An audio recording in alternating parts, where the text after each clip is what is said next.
तो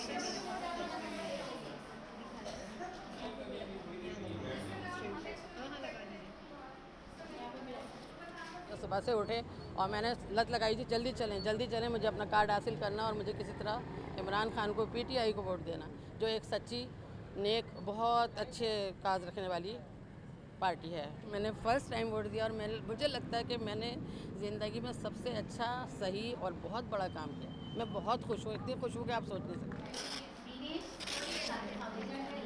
अगर ये शुरू के 1 घंटे में देर सवेर हुई है, कहीं पर पोलिंग ताख़िर से शुरू हुई, पोलिंग अमला नहीं पहुंचा, तो इसमें वोटर्स का कसूर नहीं है।